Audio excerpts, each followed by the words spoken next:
Look. Listen. We are surrounded by miracles and wonders. For instance, rivers. Born in the snows of the Sierra Nevada mountains, the Yuba River brings life to the Northern California valleys below. How do we know? How do we understand rivers and the life they harbor? And how do we pass that knowledge on to our children? Science is one way. Art is another.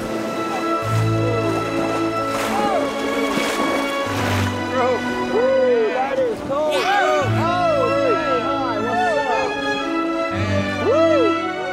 This is a music composition class. These teenagers are part of an experiment in learning. They'll spend a year of weekends devoted to both the science of rivers and the art of music.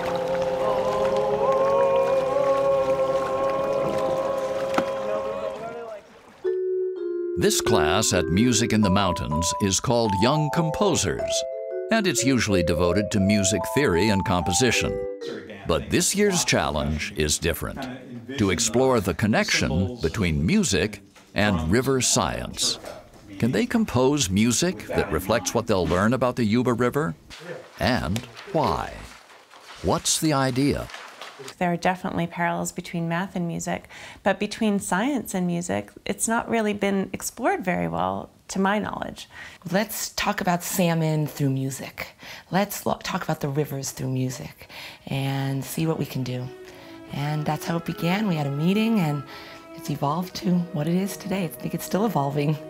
I think the exciting thing is that it's really kind of unknown, and these kids are sort of charting that right now.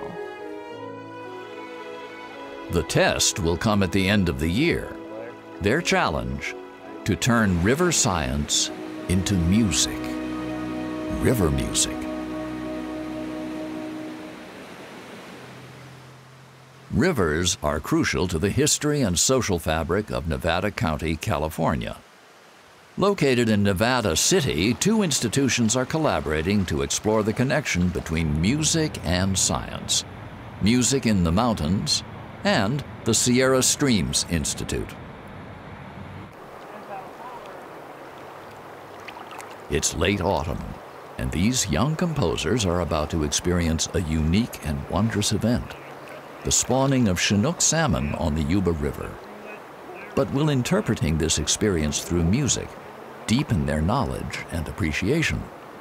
Kids learn better and are more fascinated with their subject matter when they can see how relevant it is to the rest of their world. And I think that the one thing that sometimes is missing in our traditional way of educating children is that sense of relevance. Like, what does this mean to me? Why is this meaningful to me? What do salmon create down here? And has anybody heard of the name of what they're creating? They're creating a nest-like feature known as a redd, and that's R-E-D-D. So the redd is not... For the Sierra Streams Institute, this will be a first, taking a bunch of music students on a rafting trip down the Yuba River. So what we're going to see the females. Basically what they're going to be doing, they're going to be laying flat on the gravels, and they're going to be popping their tails up, creating a vacuum, which is going to pick the gravels up, and they're going to move with the current. Stroke and... Each stage that the salmon goes through has various rates of population decline for the salmon. Not all 8,000 or 10,000 of those eggs are going to make it. Do you see how that white water is forming right there where there's rocks? And all this area is pretty turbulent. When the water is more turbulent, more oxygen from the air gets dissolved into the water. And so if there's more oxygen in the water, then the eggs will definitely be healthier and have more success. I come from a very scientific background and am working with this incredible music organization and am seeing what can happen when two organizations that have different missions that are complementary can work together. When they hatch, Dan's going to come around. He's going to show you kind of the progression The eggs actually start with an eye spot, which forms, and then they'll hatch. Okay? So they'll be alevin. And so I think that curiosity is a huge common theme throughout science and music. And that leads to creativity. And they're going to have to fend for themselves at that point. This is more than a wide spot in the river. This is where the action is. The salmon have come home to spawn and to die. Oh, there's a fish. Yeah. Oh, just darted right through the water. Yep. An active male fighting off his opponents. Whoa, whoa, whoa, I see it. It's the beeping call. This station is all about salmon food. What does it need to find for food?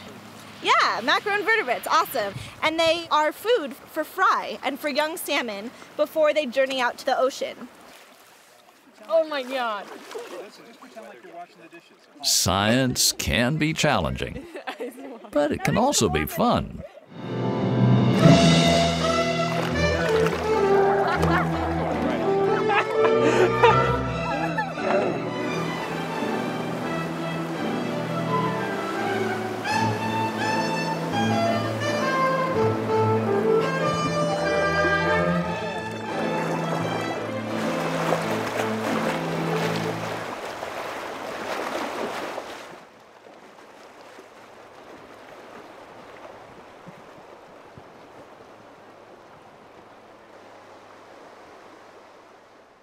The essence of this is about inspiration and experimentation, looking at things in a different way. Incorporating what they're learning into their music. So I think it just seems like it's working, not feeling like it's some foreign thing that they're doing anymore. It's something that they're incorporating into their benthic and their minds.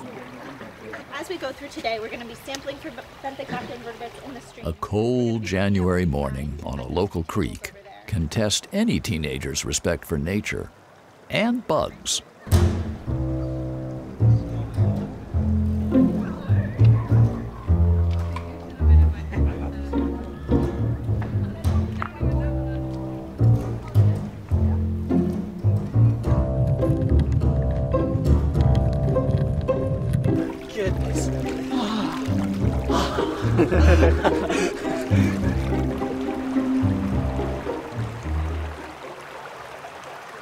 Pretend you're in a hot tub.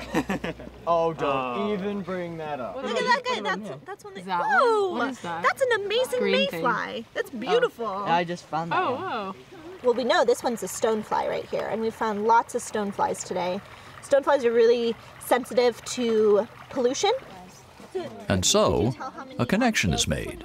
Insects, salmon, and a healthy river.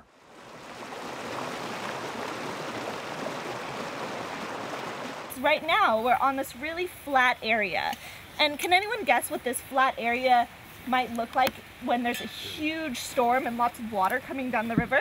Like tall grass. Tall grass, flooded. Yeah, that's because we're standing on a floodplain right now. So we're planting all of these plants that have leaves on them, and those leaves block the sun and shade the water. And cooler water is better for fish. Yep, there's a rock right here. So They did a fantastic job. They planted over 150 plants, and they're all thriving right now, and we'll hopefully see major improvements in the coming years. We'll put all of these extra containers in here and then bring them up. Journaling was an important component of each field trip because we wanted each student in the Young Composers program to really reflect on what they were experiencing.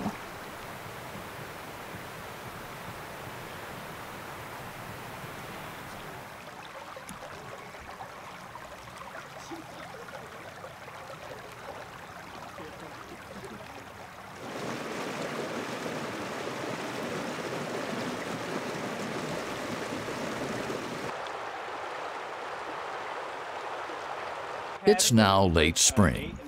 These kids have seen the salmon spawn, studied their food, and now will measure the health of their nursery, the river.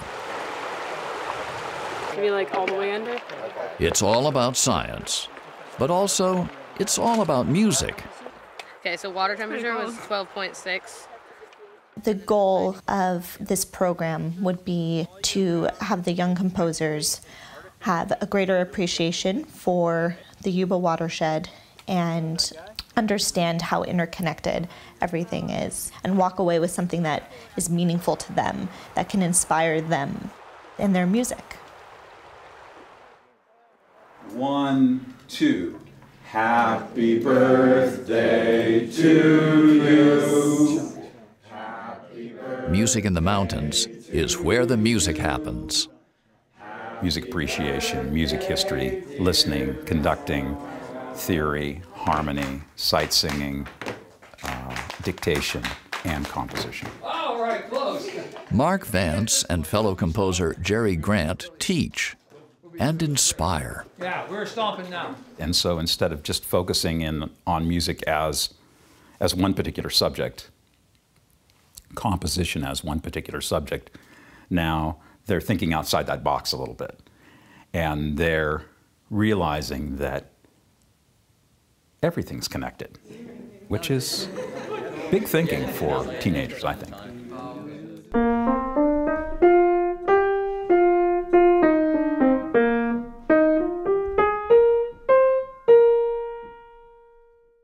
Even though music is their common interest, these teenagers are as different as any group of young people. Mark knows them all. For example, I've known Toby for years. He's participated in Music in the Mountains Young Musicians Competition for years as a young pianist, and I've seen him really develop over the years and grow. As dedicated as he is to piano, Toby's been thinking about the river. Water is kind of the common thread, and it just seems so obvious that a river, with, a large source body of water would be such a communal ground for every kind of species.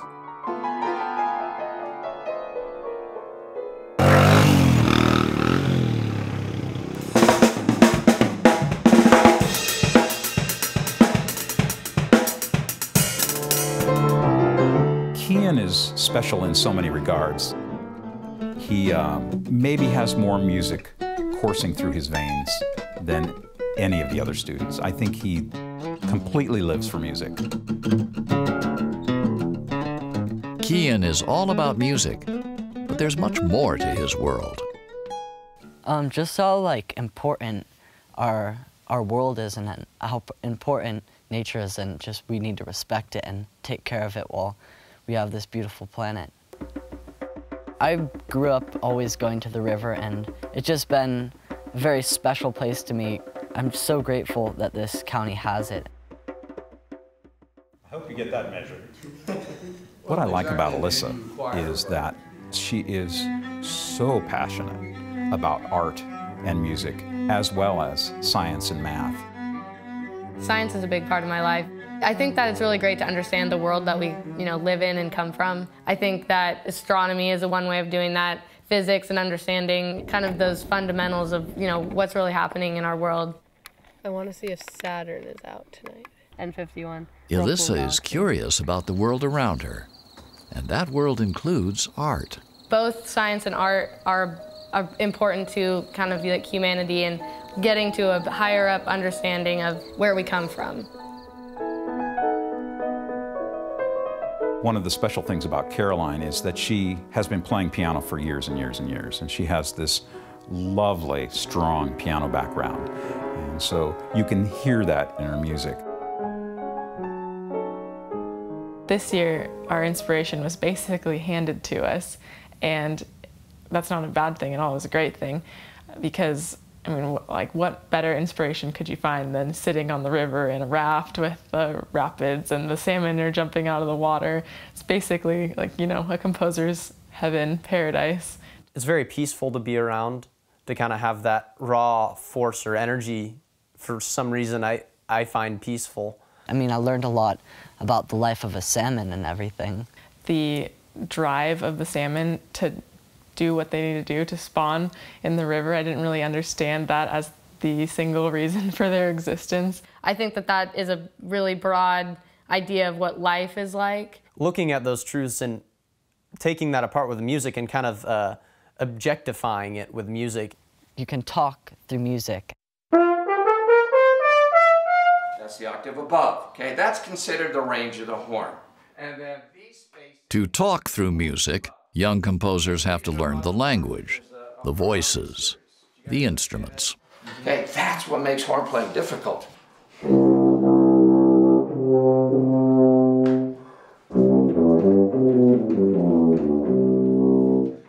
To hear an instrument is one thing. To compose music for it means understanding how it works. I really enjoyed the harp demonstration that we had, and I'm actually writing for harp in my piece.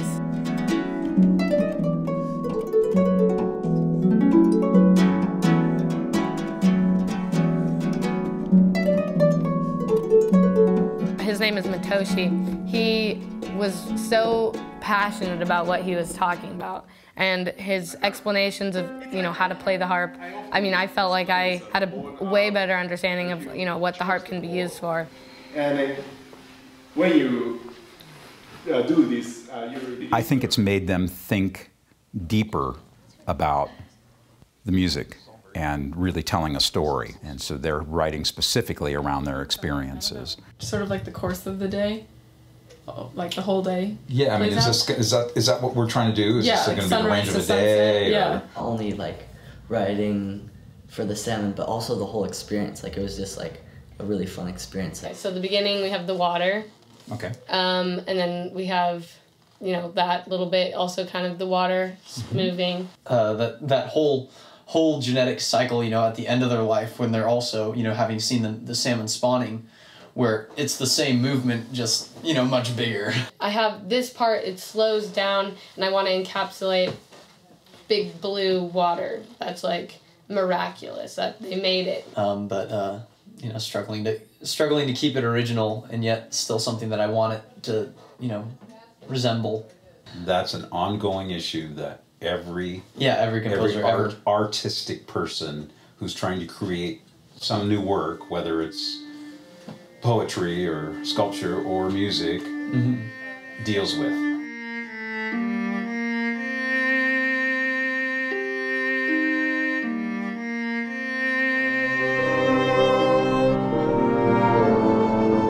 A month and many versions later, musical ideas now come to life in a trial run with professional players.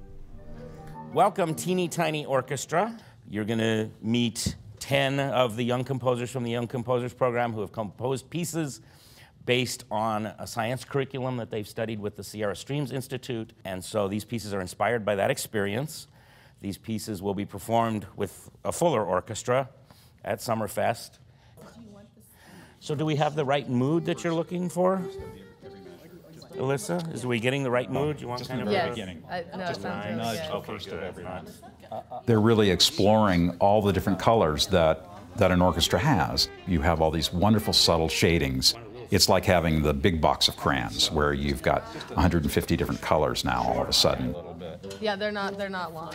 Not quite so fluid, but...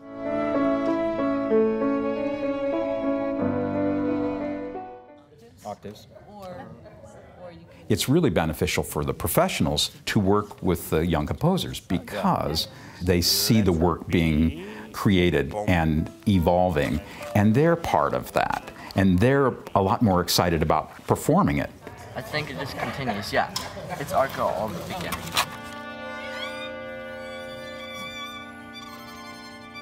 Good, let's just look at that. So, it's Daim, 40, and a 1, 2. We'll just make this work. You want to slide like that? Yeah. Okay.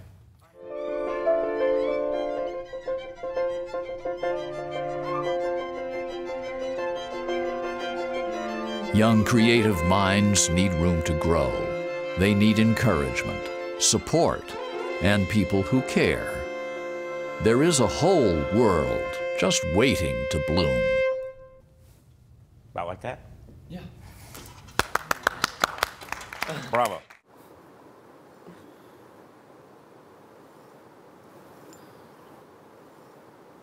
The sound of the river itself, you can draw so much from that. Like I really thought that the salmon's instinct and drive. That was what I was just like so impressed by their fearlessness, and that's what I wrote mine about. At the end of the day, like the river is so constant, and it's like it's always there. I think especially for us. Yeah, I just love how many different elements of the river are. There's like the really intense part, like the rapids, or there's the kind of like slow, just like slow moving water with the like this? Nice peaceful. Yeah, we've got the peaceful water here, and then it kind of gets a little more intense down there. It goes really well with the idea of music. It kind of takes you somewhere. Oh yeah. And the river, kind of with life, there's slow parts, fast parts, turbulent parts, and music can encompass the same idea. It's like, you know, I wrote a piece about the magicalness of the river, and I kind of soak it all in. It's kind of like an adventure, and like the music is almost like a map, and we're composing this map for the musicians to go like explore the music. You know, we kind of emotionally distance ourselves from each other, and being able to have a medium that allows you to so directly connect with someone else as composing music and having it performed and having them hear it, I think is really important. Our society has this weird thing about touch. We don't like people touching us, and we don't like to be like close to other people. It's really weird, but I feel like music is like, it's like touching. Yeah. What happens when art and science combine in the creative minds of young composers? This is what happens.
The river is kind of a sanctuary for myself and for Alyssa too.